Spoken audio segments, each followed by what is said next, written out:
अपनी औकात से ज्यादा बोल गया चीन का राजदूत। औकात पार करने के बाद भारत ने कहा अपनी औकात न भूले चीनी राजदूत। भारत बोला यह ऑस्ट्रेलिया नहीं भारत है।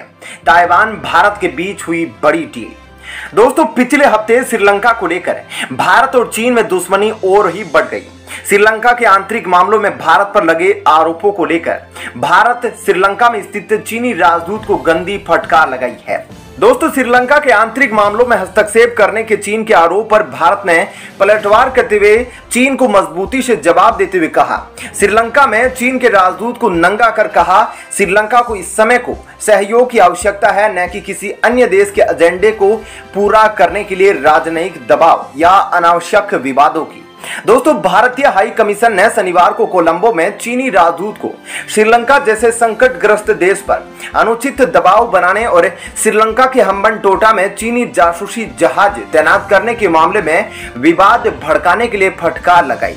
दोस्तों, भारत ने श्रीलंका में स्थित चीनी राजदूत के बयान को कम्युनिस्ट पार्टी ऑफ चाइना की सरकार के साथ जोड़कर पूरी दुनिया में चीन की हकीकत दिखा दी और चीन के राजदूत को चीन समेत पूरी दुनिया की नजर में नंगा कर दिया।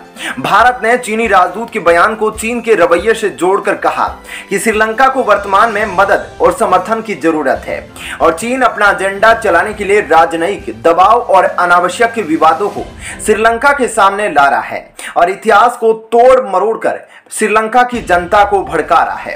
दोस्तों, चीन के बैलिस्टिक मिसाइल और उपग्रह निगरानी पोत युआन वांग पांच के हम्बनटोटा बंदरगाह पर लंगर डालने पर भारत की आपत्ति की ओर इशारा करते हुए श्रीलंका में चीन के राजदूत की जैन होंग ने शुक्रवार को कहा कि बिना किसी सबूत के बिना सुरक्षा चिंताओं पर आधारित बाहरी अवरोध करना श्रीलंका की संप्रभुता और स्वतंत्रता के लिए पूरी तरह हस्तक्षेप है। श्रीलंका में चीन के राजदूत की जैन होंग ने एक बयान में कहा था कि चीन इस बात से खुश है कि श्रीलंका में चीनी जहाज को आखिरकार हम्बनटोटा में तैनात करने की इजाजत दी। बीजिंग और कोलंबो संयुक्त रूप से एक दूसरे की संप्रभुता, स्वतंत्रता और क्षेत्रीय अखंडता की सुरक्षा करते हैं। भारत का नाम लिए बिना चीनी राजदूत ने कहा था कि बिना किसी सबूत के सुरक्षा चिंताओं पर आधारित बात करना श्रीलंका की संप्रभुता और स्वतंत्रता में पूरी तरह हस्तक्षेप है। दोस्तों, चीनी राजदूत ने यह भी कहा था कि श्रीलंका ने चीनी जहाज को हम्बनटोटा में आने की इजाजत देकर अपनी स्वतंत्र विदेश नीति का उदाहरण दिया है। दोस्तों, श्रीलंका में चीनी राजदूत के इस बयान के बाद भारत पूरी तरह से भड़क गया है और उसके बाद भारत ने यह नहीं देखा कि वह कहां का राजदूत है। भारत ने चीन के राजदूत को नंगा कर बहुत ही करारा जवाब दिया। इस पर श्रीलंका में भारतीय दूतावास ने ट्वीट कर कहा कि हमने चीन के राजदूत की टिप्पणियों पर गौर किया है। यह बयान बुनियादी राजनयिक शिष्टाचार का उनका उल्लंघन है। भारत ने कहा कि यह चीन के राजदूत की निजी औकात बताती है और यह उनका राष्ट्रीय रवैये को भी दर्शाती है। दोस्तों, भारतीय राजदूत ने आगे कहा कि श्रीलंका में स्थित चीन के राजदूत को भारत श्रीलंका के पड़ोसी के रूप में नहीं दिखता, बल्कि एलएसी सीमा पर चल रहे एक दुश्मन के रूप में दिखता है। दोस्तों, श्रीलंका में स्थित भारतीय राजदूत ने चीनी राजदूत की टिप्पणियों पर कहा कि यह पूरी दुनिया जानती है कि चीन का युआन वांग पांच की रेंज क्या थी और वे एक जासूसी जहाज के अलावा और कुछ नहीं था तथा जिस तरह वर्तमान में श्रीलंका संकट में है, ऐसे में चीन के राजदूत को शर्म आनी चाहिए कि श्रीलंका की मदद करने के बजाय वे श्रीलंका को जियोपॉलिटिक्स गतिविधियों का अखाड़ा बना रहे हैं। दोस्तों, इस बार भारत के राजदूत ने चीन को पूरी तरह से नंगा कर दिया और एक के बाद एक चीन की पोल खोल कर रख दी। भारत ने चीनी कर्ज को लेकर श्रीलंका का उदाहरण देकर पूरी दुनिया को चेतावनी भी दी है। भारत ने कहा कि बिना स्पष्टता और कर्ज से प्रेरित चीन का एजेंडा अब पूरी दुनिया के लिए एक बड़ी चुनौती बन गया है। खासकर छोटे देशों के लिए हालिया घटनाक्रम एक चेतावनी है। चीनी राजदूत ने श्रीलंका के संबंधित टूर या निकटवर्ती देशों की निंदा की थी। भारत ने कहा कि श्रीलंका को किसी दूसरे देश यानी कि चीन के एजेंडे को पूरा करने के लिए किसी दबाव या अनावश्यक विवादों की नहीं बल्कि भारत जैसे देश के समर्थन की जरूरत है। दोस्तों श्रीलंका में भारतीय राजदूत के चीनी राजदूत पर टिप्पणी करने के बाद पूरी दुनिया भारत के समर्थन में आ गई है और अमेरिका से लेकर ऑस्ट्रेलिया तक सब ने भारत के समर्थन में बयान दिया है।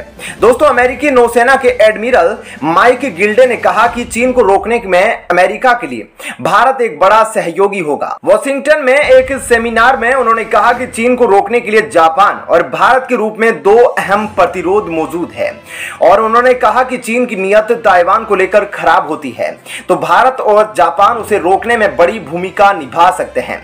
उन्होंने कहा, मैंने किसी अन्य देश की तुलना में भारत की ज्यादा यात्रा की है। भारत का रवैया जिस तरह से एलएसी सीमा पर आक्रामक रहा है उसको देखकर लगता है कि पूरी दुनिया में केवल एक ही देश है भारत जो चीन को टू फ्रंट वॉर के नाम पर डराता है। वहीं दोस्तों ऑस्ट्रेलिया के पूर्व प्रधानमंत्री केविन रुड ने शनिवार को कहा कि हिंद प्रशांत क्षेत्र में चीन के तेजी से बढ़ते आक्रामक रवैये से वास्तविक नियंत्रण रेखा पर भारत के साथ सैन्य गतिरोध की संभावना बढ़ जाती है। रुड ने कहा कि एलएसी के पास चीनी सेना जमीन पर भारत को सतर्क हो जाना चाहिए क्योंकि भारत एशिया में वह उभरता खिलाड़ी है जिसने चीन के नाक में दम कर रखा है और वर्तमान में चीन को हर क्षेत्र में ब्लॉक कर रखा है।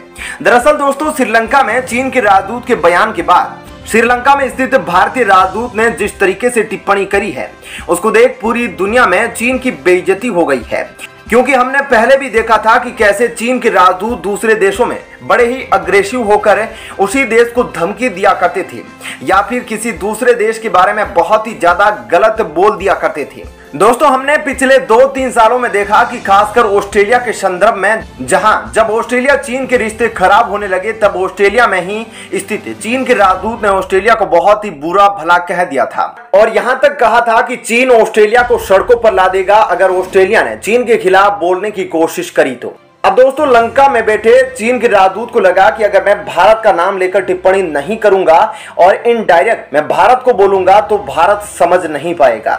लेकिन दोस्तों जिस तरह से भारतीय राजदूत ने चीन के राजदूत को नंगा कर दिया उसको देख चीन को अकल आ गई है क्योंकि भारत ने अल्टीमेटम देते हुए चीन को कह दिया है कि भारत को ऑस्ट्रेलिया समझने की गलती ना करे चाइना। और दोस्तों इतना ही नहीं, चीन के राजदूत के बयानों के बाद भारत ने ताइवान से रिश्ते और मजबूत करने का प्लान बनाया है जिसके बाद दोस्तों परसों ही ताइवान की 4 उच्चाधिकारी भारत में आए और भारत में आने का मकसद भारत सरकार के साथ एक बहुत ही बड़ी डील करना था जिसको देख चीन की सुलग गई। दोस्तों एक तरफ तो जब भारत ने चीनी राजदूत को फटकार लगाई वहीं दूसरी तरफ वन चाइना पॉलिसी को नकारते हुए ताइवान के 4 अधिकारियों के साथ भारत सरकार ने एक महत्वपूर्ण बड़ी डील करी, वह भी गवर्नमेंट टू गवर्नमेंट, और उसे देख शी जिनपिंग तिलमिला गया। दरअसल दोस्तों ये डील प्रधानमंत्री मोदी के उस प्रोजेक्ट को लेकर होने वाली है जिसकी नींव उन्होंने 2 साल पहले रखी थी। जी हाँ दोस्तों जिस समय कोविड महामारी आई थी और पूरी दुनिया में लॉकडाउन लगा था उसको देख जिस तरह सेमीकंडक्टर चिप के दाम एकदम से बढ़ गए थे उसको देख भारत ने ताइवान की सरकार के साथ एक डील करी थी जिसके तहत ताइवान की कंपनी फॉक्सकॉन भारत में सेमीकंडक्टर मैन्युफैक्चरिंग के 2 प्लांट लगाएगी। अब दोस्तों इस प्रोजेक्ट में अमेरिका समेत कई यूरोपीय देशों का पूरा सहयोग भारत के साथ है क्योंकि चीन की असली औकात क्या है यह लॉकडाउन में सभी देशों ने देख लिया था जहां चीन ने सेमीकंडक्टर चिप का एक्सपोर्ट बंद कर दिया था और कुछ देशों को तो साथ देने से मना कर दिया था क्योंकि चीन को मैन्युफैक्चरिंग में बहुत बड़ी महारत हासिल है। अब दोस्तों जिसके बाद ताइवान की तरफ से ये उच्चाधिकारी आए हैं और कल परसों में भारत सरकार और ताइवान के बीच ये डील फाइनल हो जाएगी और भारत में सेमीकंडक्टर चिप मैन्युफैक्चरिंग प्लांट जल्द बनना शुरू हो जाएगा। आपका इस खबर पर क्या कहना है कमेंट सेक्शन में जरूर बताएं। धन्यवाद।